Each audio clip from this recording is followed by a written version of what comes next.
Welcome to Haggie Reads for You on Wolf Spirit Radio.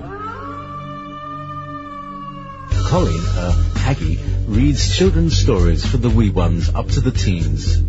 She also reads books for grown-ups. Tune in, kick back, relax, and listen in. You're listening to Wolf Spirit Radio.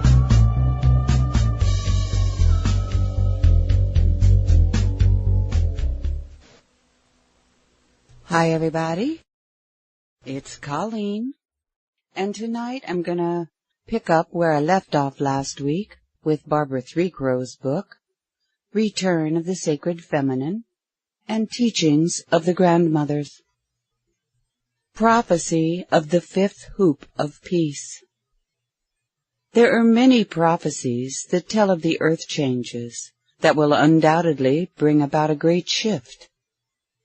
What is prophesied by the ancient indigenous cultures is difficult to understand, yet some have taken it upon themselves to interpret the wisdom of these ancient ones as an Armageddon predicted to mark the end of the world that leads to the day of judgment.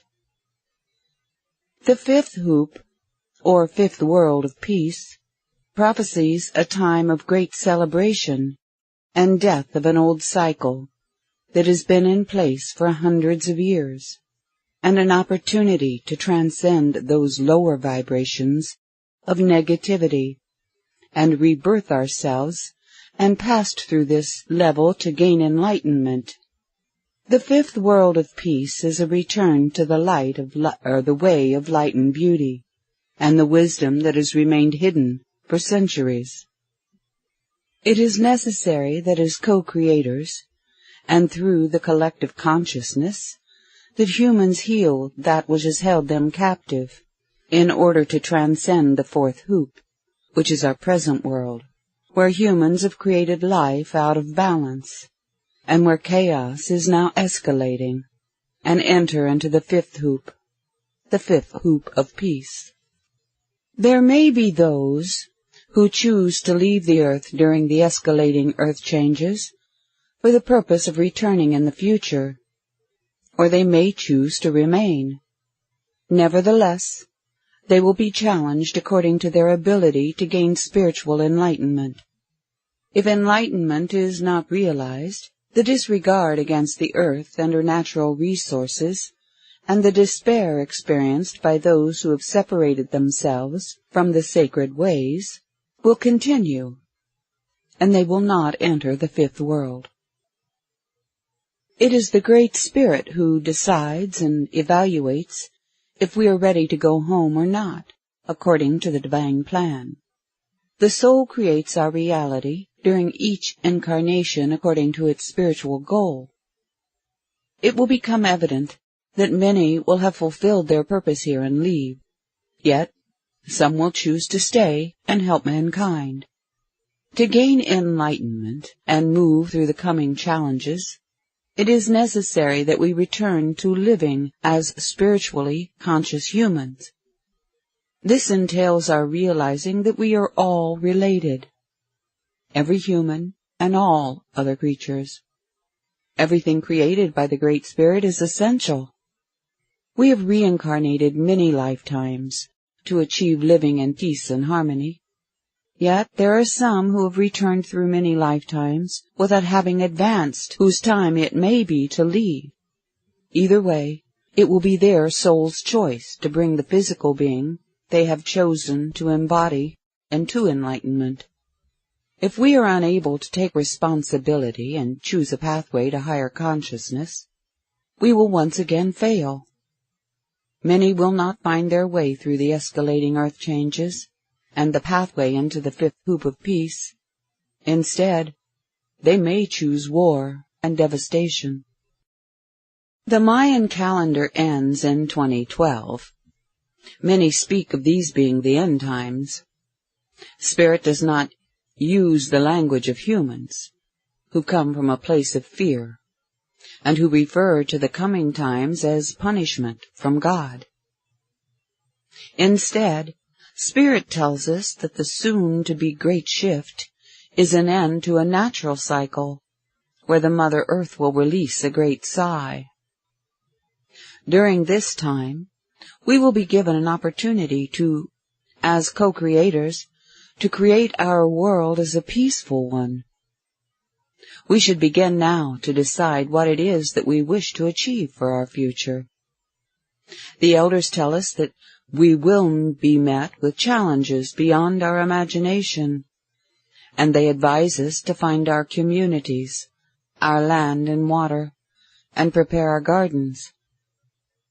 Community is about the good of the whole and all mankind, and offers an opportunity to live as spiritually conscious humans, to live in harmony with each other, and begin taking care of the Mother Earth. This is not a time to be in fear, but to open our hearts to have trust and faith in the divine plan. Enlightenment allows us to become one with all that is sacred, and may be realized by our striving to live as spiritually conscious humans. Without achieving this, we are unable to transcend human suffering. We might view the coming times as an opportunity to raise our consciousness and to know that all is according to the divine plan, the divine order. As co-creators, it is time to be fearless and take steps to bring about change. We can choose to be in harmony or disharmony. We can change what the prophecies say. It is time to wake up and take responsibility for what we wish to create. Challenges in today's world. A sense of hopelessness is increasingly brought about by escalating chaos and the media's focus on fear, war, and violence, and the political lies that continue to create paranoia and mistrust. But there is a deeper, more powerful issue that has been overlooked, which is humanity's continuing disregard of the earth and natural resources, and the seeming lethargy concerning a desire to deepen our relationship with spirit and the natural world. In society as a whole, there is a belief that we were without power to effect a change, and instead are becoming overwhelmed with despair. In order to bring about peace, we must each take responsibility to first heal ourselves. We must recognize the significance of returning to the ancestors' way, the way in which we were meant to live on the earth. We must become responsible caretakers of our home, the earth, to nurture ourselves and each other, to feed our soul from that which has always been present, the joy and renewal of our spirit, which is ever present within the natural world. If we are unsuccessful in healing our bodies, mind and spirit, we will be met with daunting challenges as the earth changes increase and the opportunity to enter the fifth hoop of peace may bypass on. Chapter 7. A Spirit in All Things. Indigenous cultures throughout the world lived according to and in reverence of the ancestors' sacred earthways. They began each day in a prayer, holding all living creatures and everything that was created, and the earth herself, as sacred. They essentially believed in the presence of a spirit in all things. They aligned themselves daily and sought guidance from these entities. This brought them to a deeper understanding of the importance of recognizing humanity's impact upon the environment and of the effect their behavior would have upon future generations. There are some that claim theirs is the one true religion, the one true God belonging to them only. Some use fear and punishment as a way of control, even claiming we are born with original sin, and that a place called hell and purgatory exists. The most devastating of man's interpretation was that Eve disregarded the law of God and was responsible for leading Adam into committing sin. According to this view, woman was the original sinner, and women became responsible for humanity's ills from that time until today. Some even claim that the suffering of childbirth is due to Eve's fall.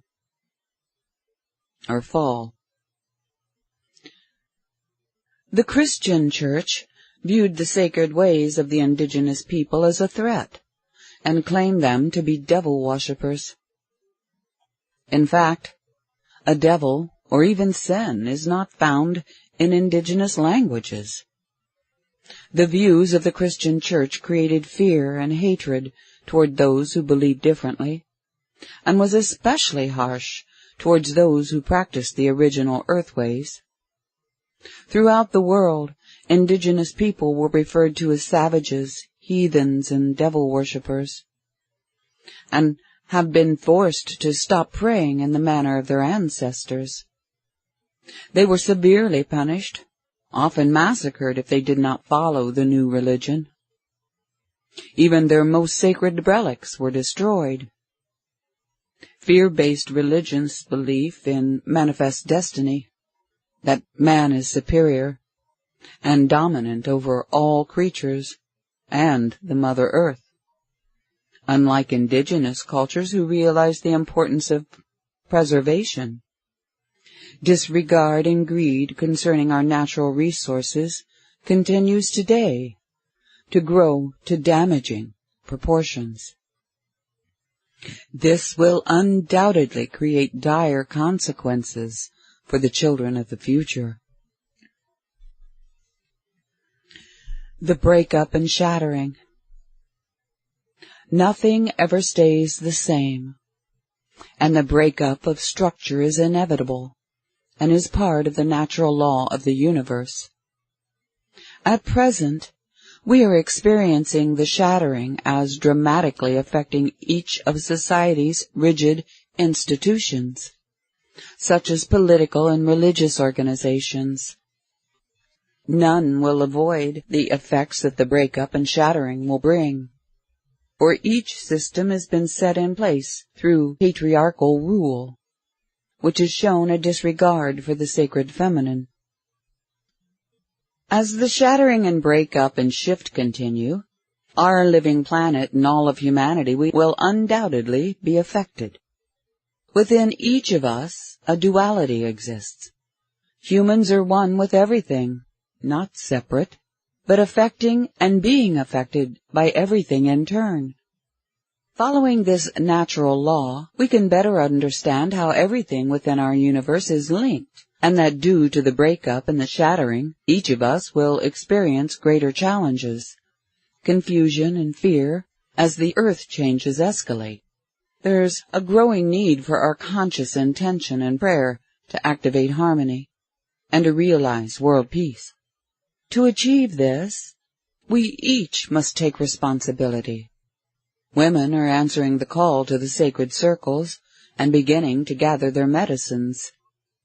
They are realizing that we can no longer continue our destructive behavior through fear, disrespect, and disregard of all that is sacred and all that the sacred feminine represents.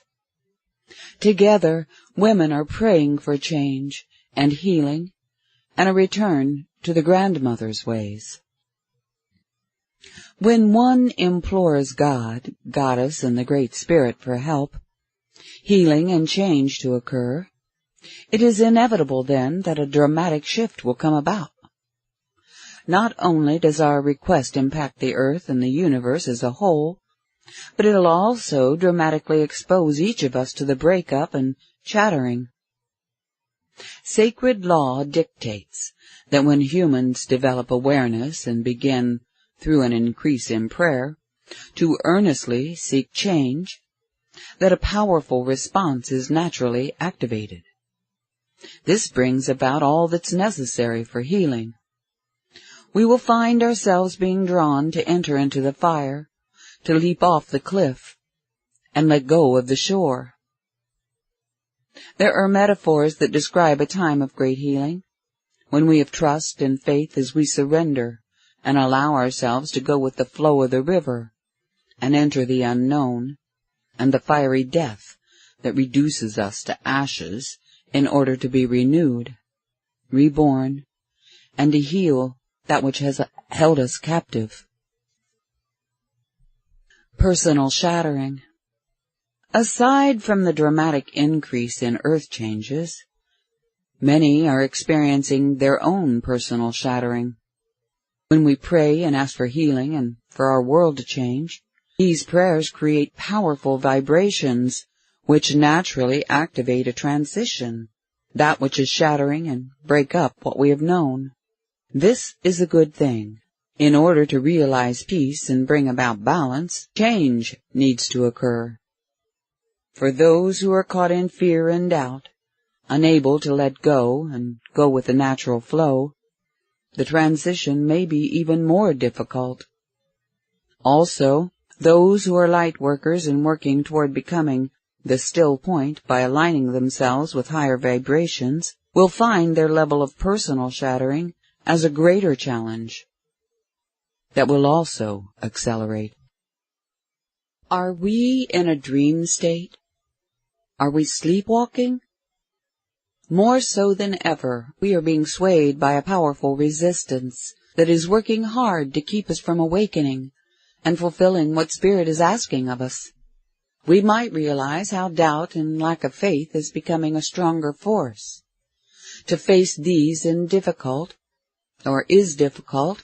yet each of these challenges is part of the shattering that will eliminate old patterns and programs.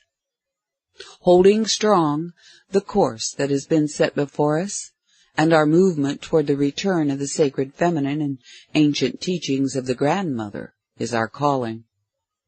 To arrive at our final destination, it is expected that we experience a shattering of the domination that has held us generations before as captives.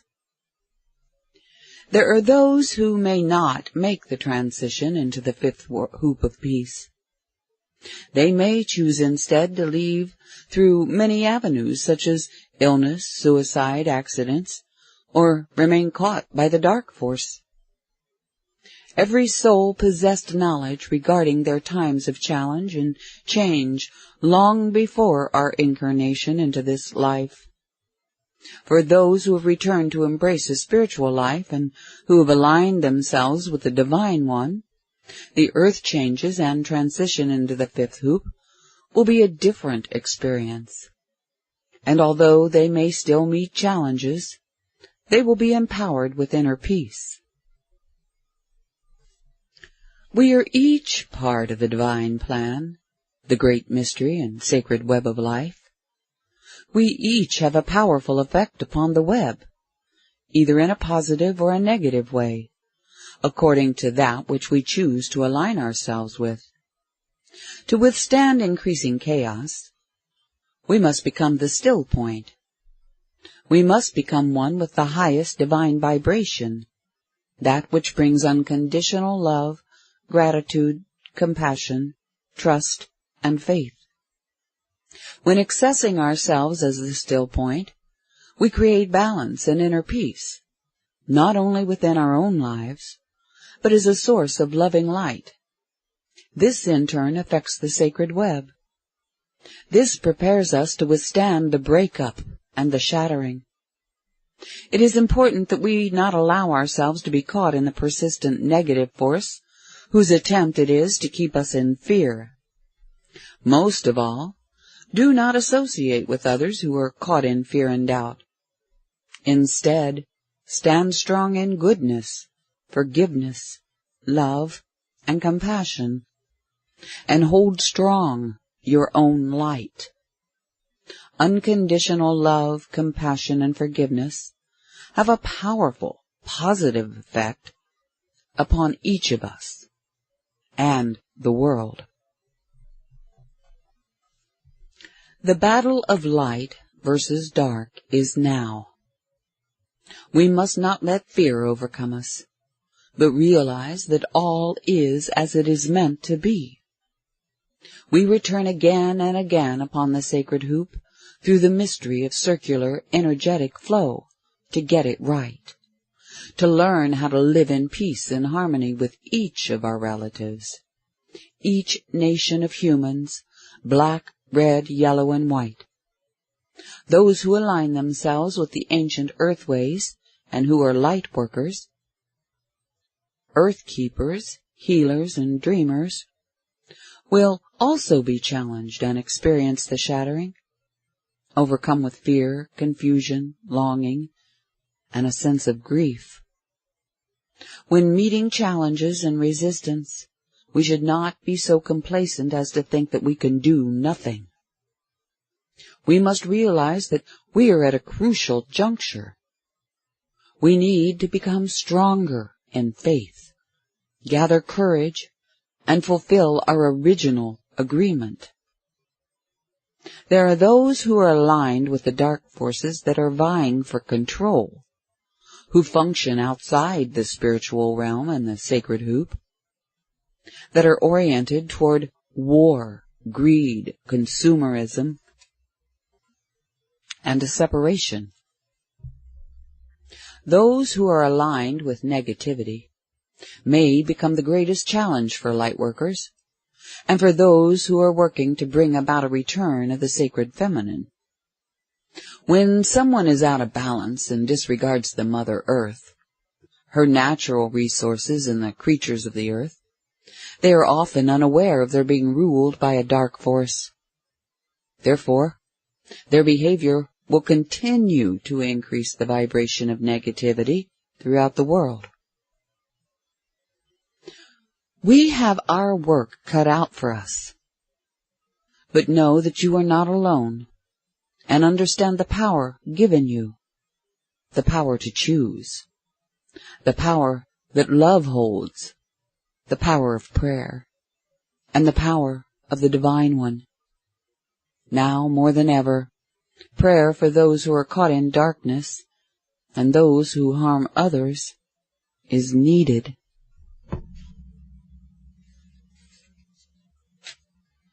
Chapter 8. The Still Point. To realize peace,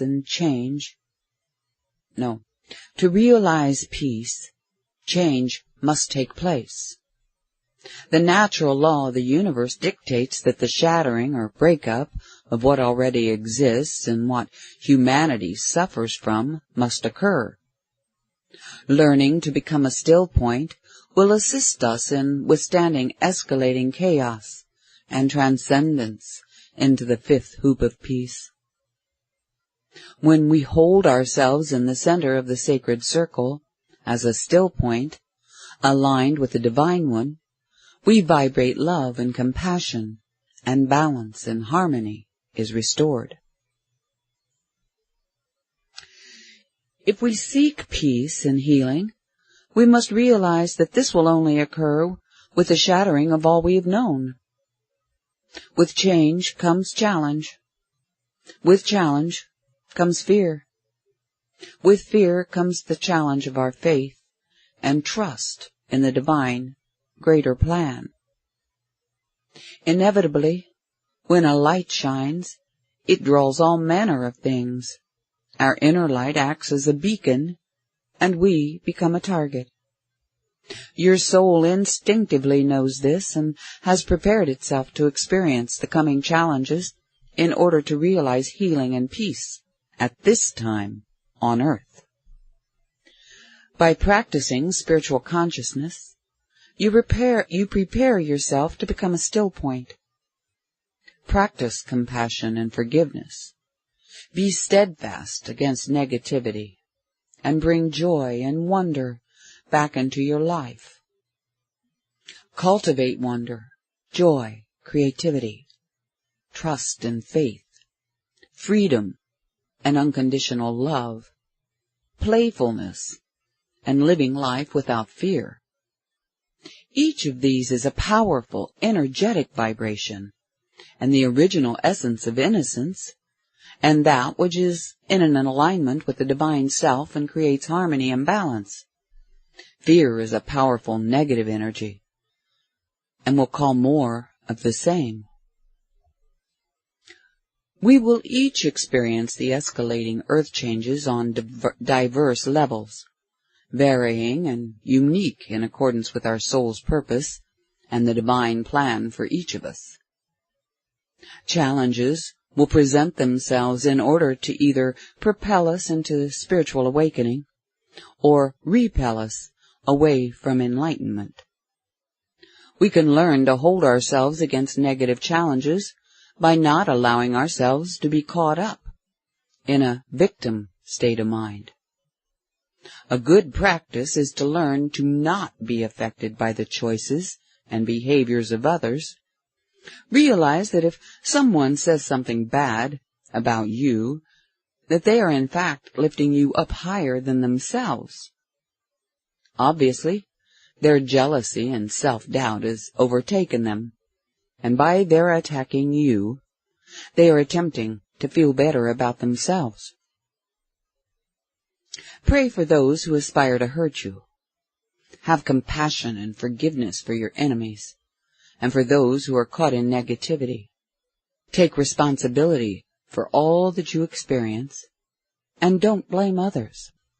The earth changes will continue to occur until the final stage of the awakening. The awakening will occur as humans raise their consciousness, live with compassion and forgiveness, and recognize themselves and all of humanity, and the Mother Earth as sacred. We must realize that we are all related, brothers and sisters, and finally, to negate what we've been led to believe to be the truth. Only then will we transcend into the fifth hoop of peace and age of light. The earth keepers, dreamers, and light workers must continue to heal, to become empowered in order to become the still point. Then they can align themselves with the Divine One, and all this represents in regard to creating peace. What is above, so below. As the earth changes increase, it will become necessary that we recognize and understand the duality that is created by the choices we make. Duality is implied in the theory of matter, where both waves and particles account for the behavior of matter and energy under specific conditions. The universal law states that there exists a natural balance, a unity of matter and spirit, a symmetry in all matter and the material substance that makes up the universe. When symmetry occurs, matter and energy meet at a crucial point or plane as projected from a particular source, which, according to the universal law, consists of balanced proportions, where all is in harmony or beauty of form. This natural balance is increasingly being altered by conflicting generative force. The force is a source of negativity, which consists of doubt, jealousy, hatred, and violence, and the disregard of the sacred feminine and earth's natural resources. This force then becomes a power point, and dramatically affects the matter and particles within the universe, disrupting its natural symmetry. The theory of duality describes both matter and particles as energy, which behave according to specific conditions and which relates to the law of attraction, that like attracts like. This shows the power we each have as that source of energy. Following this, according to the natural law, everything strives to align itself with like matter. It becomes obvious then why there is an increase in negativity and fear. We are that source, the source of vibrational energy. Therefore, we must decide and choose to be either the source of light or that which is dark. We must look clearly at and strive to understand the natural law and phenomenon of duality, and in the existence of good and evil as separate entities, yet one and the same as powerful teachers. Cause and effect, which is part of the natural law, becomes a generative force that escalates outward from all previous acts affecting the sacred web. What is above, so below, and vice versa. Therefore, pay attention to your thoughts, emotions, actions, and words. Each of these is a powerful vibration, and not only affects the natural balance, but eventually flows back to its source. This is Barbara Threecrow's book, The Return of the Sacred Feminine and the Teachings of the Grandmothers. Personal Truth. Personal truth is the recognition of our soul's determination to take part as co-creators of all that we experience for the purpose of spiritual advancement. The soul has dictated the breakup and shattering of our creation. Personal truth is having trust and faith in this necessary challenge and willingness to enter into these changing times to continue advancement. We can either choose to align ourselves with the sacred hoop or remain stuck within the dictated regime of fear, doubt, and greed. Remember the circle trying to fit into the square? We are circles, made up of that which represents a perfect form of sacred geometry, that which is relevant to universal law, where all properties flow together in relation to each other, creating harmony and balance. The rectangle is adverse, antagonistic, and contrary to circular energy, which flows uninhibited. What man has created as established social organizations are oppressive. These systems, from governments to religions, do not align with circular energy. The circle is a complete and harmonious structure and functions as a whole, consisting of interrelated parts, and surrounds a center point, which is the divine self within each of us.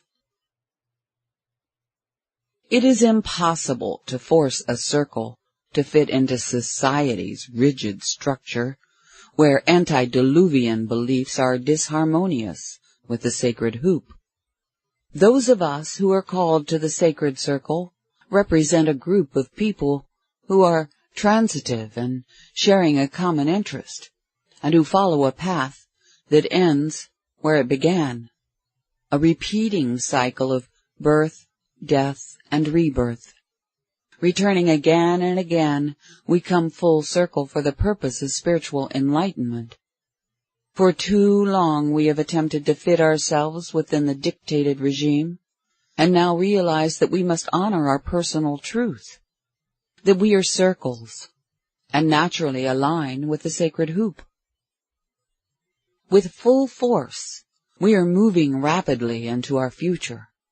We cannot apply the brakes if we attempt to stop the natural process. The results could be even more unbearable.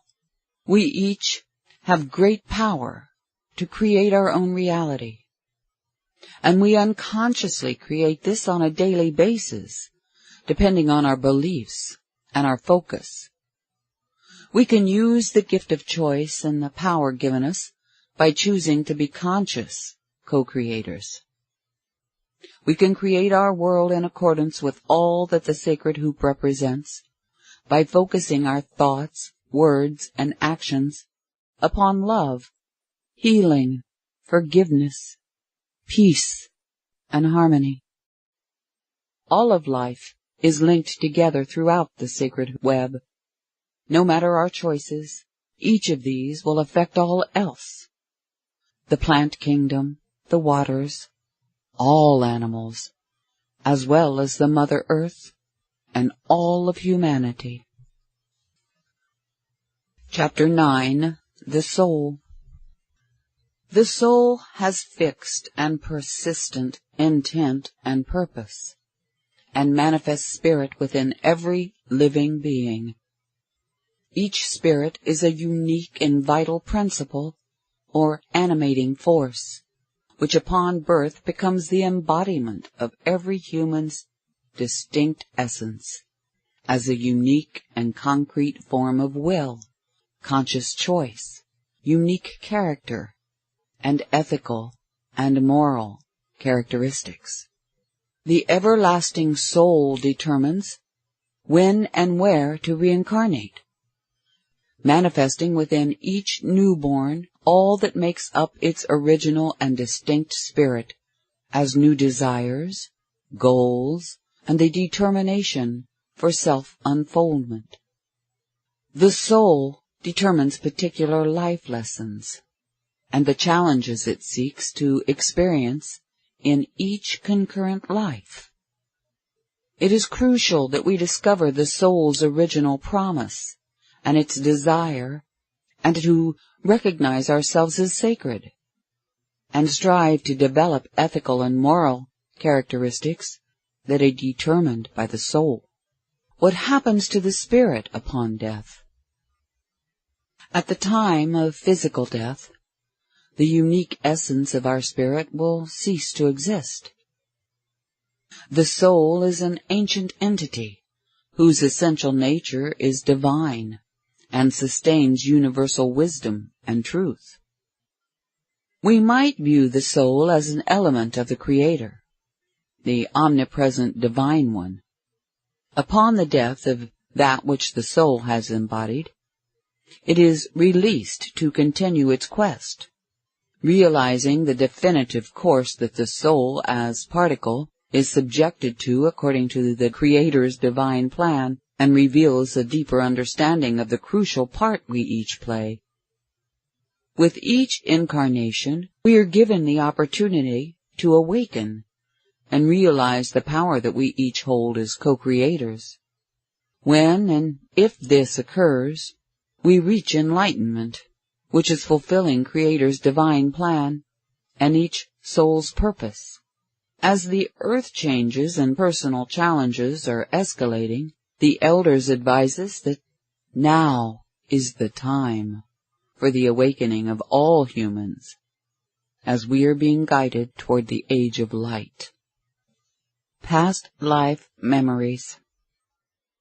When we recall a past life, we are in fact awakened to the soul's memory of each incarnation and all that the soul has determined as crucial to our spiritual growth. Not only can we recall our many past lives here on earth, but we may also tap into a simultaneous experience of existing in a parallel realm.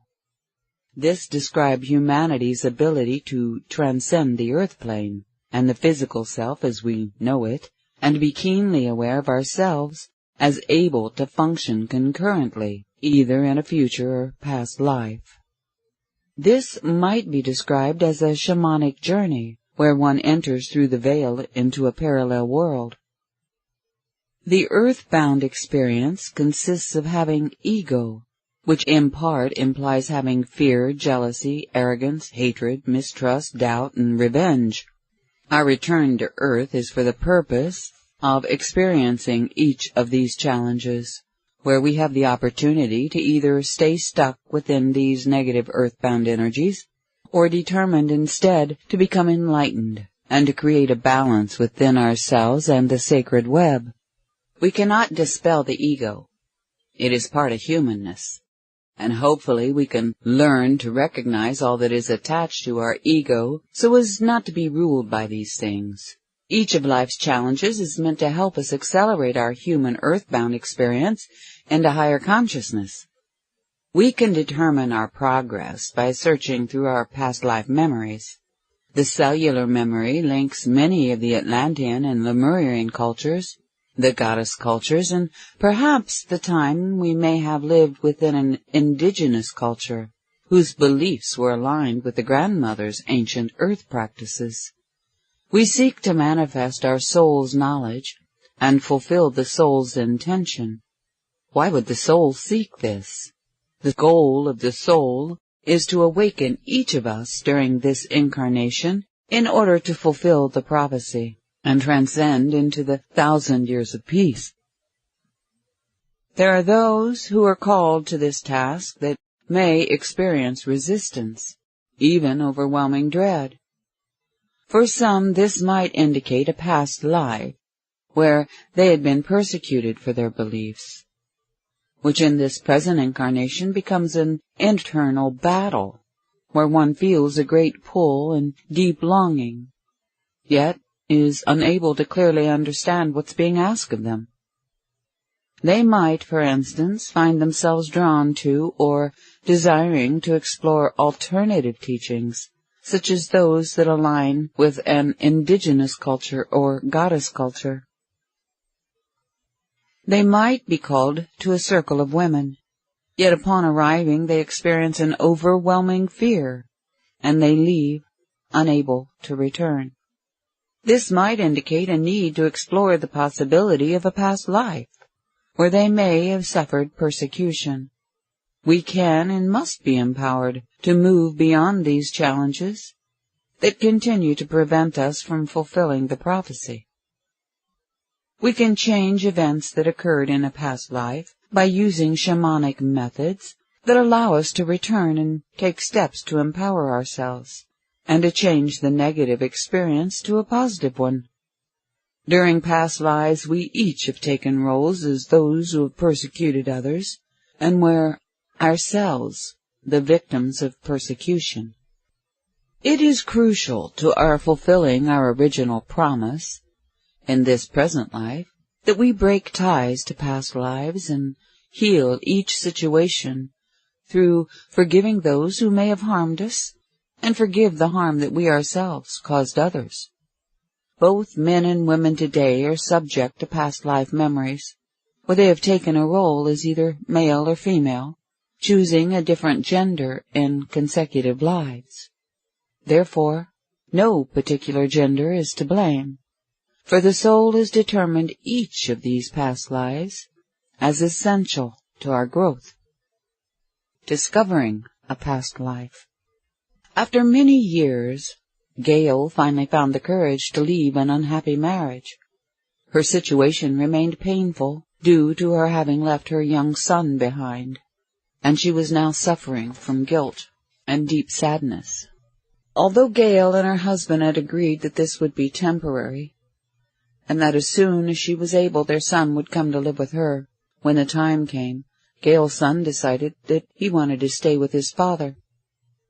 Unfortunately, during Gail's absence, her husband and his family had spoken badly about her, which had turned her son against her.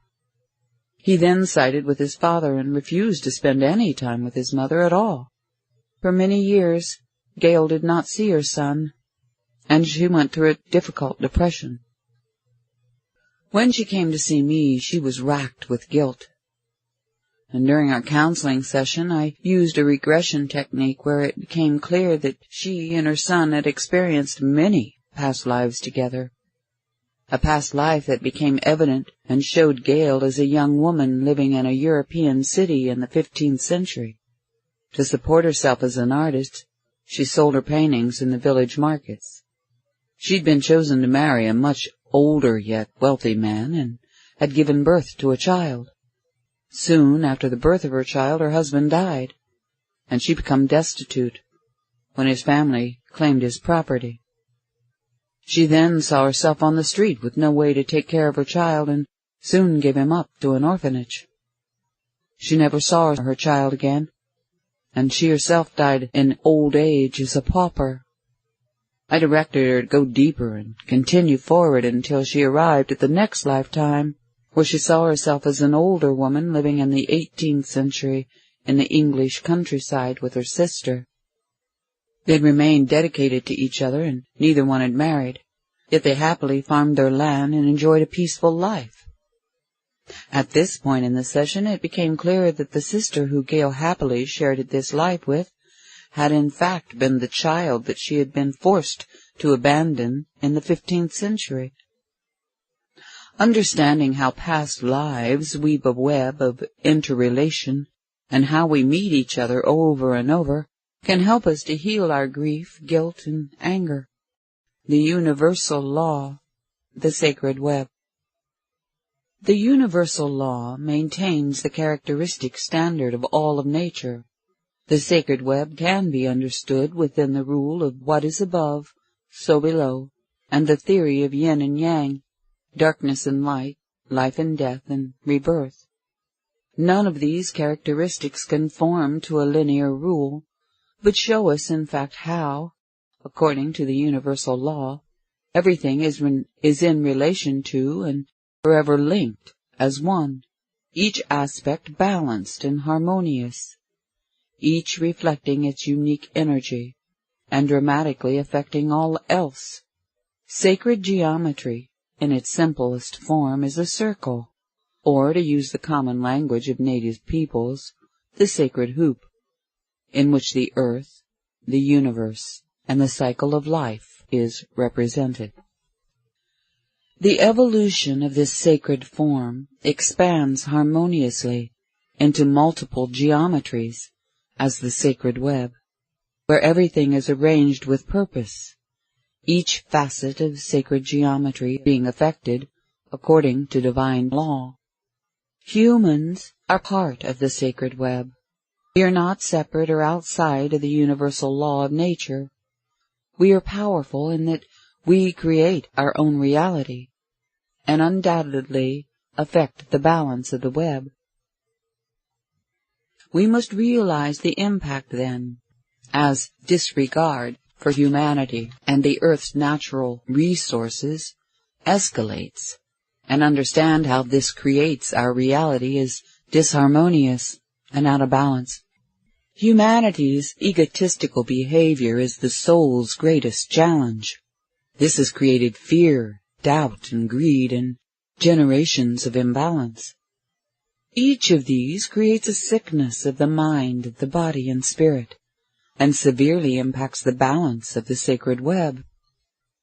Ultimate joy and the 1,000 years of peace can only be achieved by our realigning ourselves with that which is sacred, and then finally realizing the importance of caring for all of creation and respecting all that the soul self holds dear.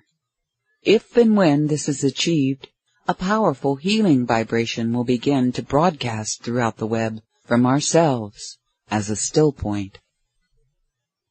There may be some who do not yet realize the significance and power of the natural law, so above, so below. They may have difficulty recognizing themselves as an essential part of the whole. They may not understand the concept of the soul self and its relationship to the divine plan, and of its desire that each of us fulfill our original purpose. Death of the spirit. The spirit within a human may die, recede, or seemingly disappear. Yet she still remains among the living. We might recognize these unfortunates as the walking dead, lifeless, without the will to live. Often they are filled with hatred, jealousy, hopelessness, and negativity. They may be greedy and unforgiving, having ignored the soul's desire and living their lives in fear and sorrow. They finally leave the earth without ever achieving their original promise. A person can kill another person's spirit. A child, for instance, whose spirit is naturally free and innocent. In the beginning, a child has a sense of wonder, freedom, and joy.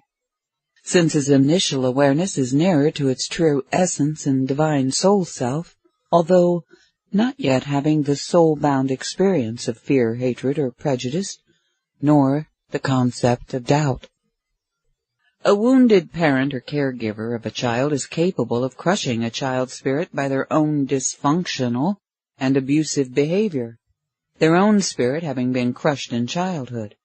Dysfunctional behavior and self-abuse is learned in childhood, later on surfacing as self-abuse through drug use, alcohol, and disregard for one's own well-being. This may cause the eventual death of the spirit. Self-inflicted harm blocks our ability to receive guidance from the soul self. The soul may attempt through serendipitous experiences such as dreams, illness, or accidents to awaken us with the hope that we change our negative behavior and seek spiritual guidance. The soul, as a beacon of light, sends a continuous signal in order to alert us to its presence. Still, we often ignore every sign, instead holding into negative thoughts, having little or no faith, perhaps remaining in dysfunctional relationships, We suffer jealous thoughts and find that we're angry at everyone and everything. We allow fear to rule our lives, and soon we, too, become one of the walking dead. Self-inflicted abuse, such as drugs or alcohol, is a lower vibration and brings despair and illness, leaving one vulnerable to negative energies, known as walk-ins. A walk-in is an entity which is aligned with darkness and is sensitive to human weakness. They will seek out those whose negative behavior allows a doorway or easy access into our physical self and cause havoc. Soon one is overcome with disease of the body, mind, or spirit until one literally becomes a lost soul. When observing such a person as is described above, we would notice an aura of darkness surrounding them. With each new beginning, we experience society's pressure to conform to its rules and guidelines, intolerance and prejudices. During childhood, we may become physically and spiritually imprinted with trauma that rules our lives, yet now are given the opportunity to heal generations of harm, not only regarding the earth and coming generations, but our own wounding. If we fail, we may lose our ability to gain enlightenment and the awareness needed to create peace. If we succeed, our spirit begins its alignment with the soul partner within, seeking truth and purpose. We achieve enlightenment once the path to the soul self is found. This is the ultimate goal, sought through many incarnations. Enlightenment is achieved through our personal journey upon the sacred web, and by our gaining awareness of the soul or of the great mystery and the part that we each play according to the divine plan. Enlightenment is not achieved by our searching outside ourselves or following others to seek our truth, but is achieved through realizing ourselves as sacred and living life as a spiritually conscious human. The journey of the soul to earth is powerful. That which it seeks to achieve is monumental. Each journey that we embark upon through its trials, teachings, and challenges is a gift that can be embraced. We can strive to achieve joy, unconditional love, and forgiveness in this lifetime. And I thank you all for being here with me, and I will see you tomorrow at about 10 o'clock Pacific time for Haggy Reads for You, and I'll be reading Nancy Hopkins' book, The 9/11 Crusade. So, thanks for being here. Love y'all. See y'all later.